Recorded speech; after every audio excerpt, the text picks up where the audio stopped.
I gotta admit, there are probably multiple ways of pursuing a simple or more minimal life, and it's not like I have all the answers, but I do think there are 5 strategies or principles that can make life a lot better and easier and more simple if we just take the time to focus on them. And I think there are 5 things that often people just forget to do.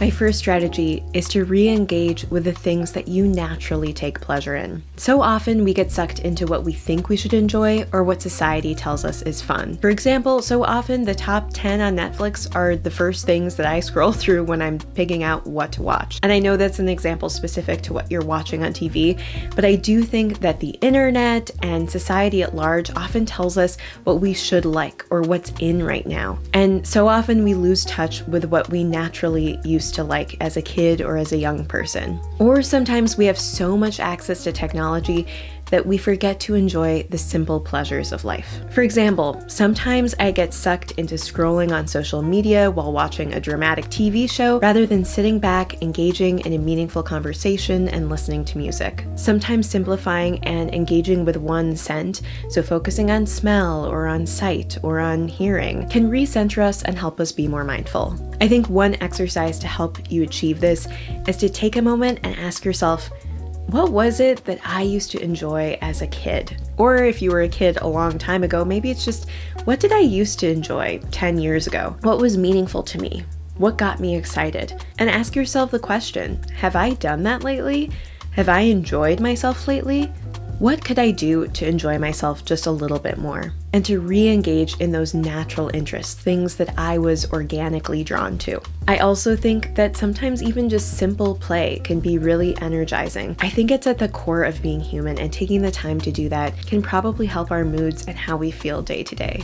A second strategy is to repeat. Whether it's integrating routines into our days or practicing a new skill, repeating is a key part of life. And I gotta say, sometimes repeating sounds like it would be boring, but I actually think repeating makes things more interesting. Think about listening to music. Quite often there are refrains or themes that come back up over and over again in a song.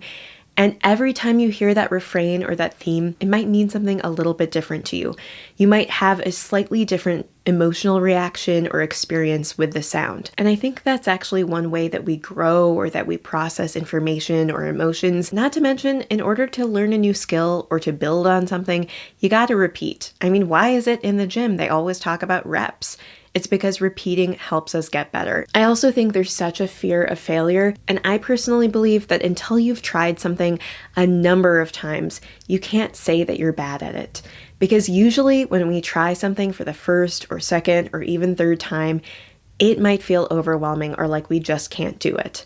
But that doesn't mean that we won't learn and grow and improve our skills. If you're expecting to have to repeat, you can navigate those failures a little bit more easily. A third strategy is to do just a couple of things well. I think it's so easy to feel like we need to be great at everything and do a bunch of different activities and make a bunch of new goals to make ourselves better people. But I personally think it's more impactful to just pick 1 or 2 things that you want to work on and improve. In the past, I tended to set a bunch of goals at once, but then I'd fail to reach any of them. A practical example is if I have this goal of doing laundry X number of times every week, and I want to always keep my kitchen clean every day, and I want to start out a new workout regimen all at the same time, I'm probably just not going to reach those goals.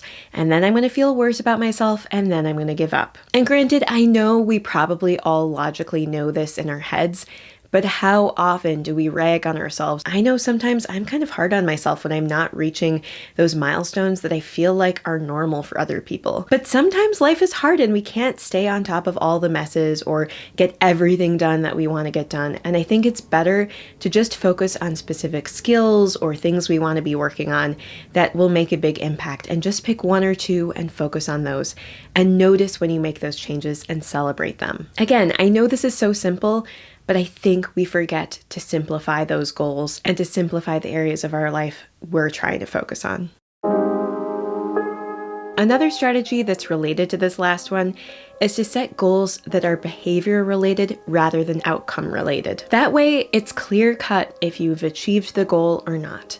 This is about making the goal more specific, but I think it's about also making sure that specific thing is focused on something you can control. I used to have goals like keep my kitchen clean, whereas now I set goals like I want to make sure I clear out my dishwasher every day, or that I spend 20 minutes each day tidying up the kitchen if it needs it. I think setting our goals this way allows the change to be a bit more incremental, which ultimately I think allows us to be successful in the long run. Sometimes things are out of our control, like in that kitchen example. If you live with someone in your home and they're constantly messing up the kitchen, if you're trying to just set a goal of keep it clean, it might be harder to do that than you think. But if you just set a goal of I want to clean the kitchen for 20 minutes each day, you know that's a specific goal that is fully in your control. And I know these examples are very practical, like house stuff, but I also think this principle can apply to our work or to what's meaningful to us or to making the time for the things that we care about. Make sure that if you're trying to open up a part of your life, you're thinking about what behavioral strategies you can use to get there.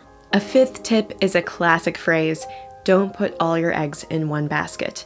And I will say the way I'm interpreting this might feel like it contradicts an earlier point to just do a couple of things well, but what I'm talking about is where we're placing our self-value and our self-worth. If we're only focused on certain outcomes at work, or if we're only focused on how one specific relationship in our life is going, eventually that area of our life will have a downturn or will have a rough patch that it's going through, and will feel really, really bad. But I personally think that when I focus on curating a life where I have many different values, many different areas of my life that I care about, my self-worth is a bit more stable. And it just simplifies life, because that way, if a part of my life I really value isn't going so well, it doesn't overcomplicate things.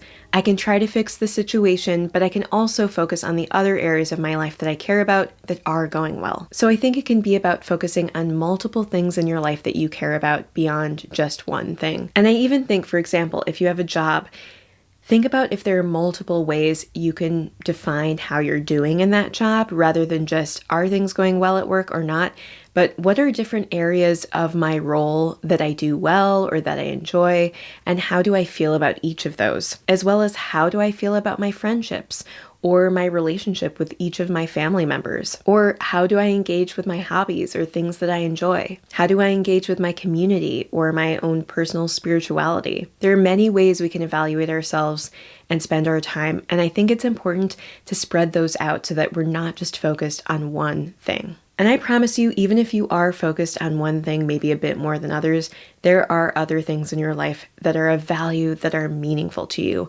It's just about paying attention to them. At least, again, that's just my opinion. I think life can be long and full and complicated, and it's important to recognize that and realize that no one thing that happens to us has to define who we are.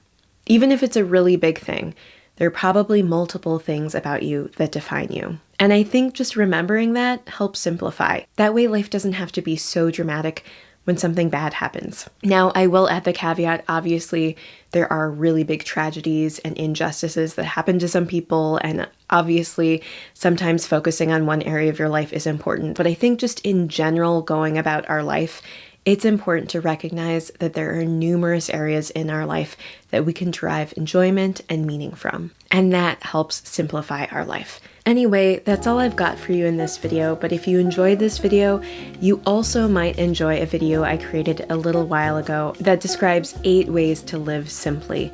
If you're interested in seeing that video, I will link it at the end of this one. Thank you so much for spending this little bit of time with me, and I hope you have a wonderful rest of your day. Bye!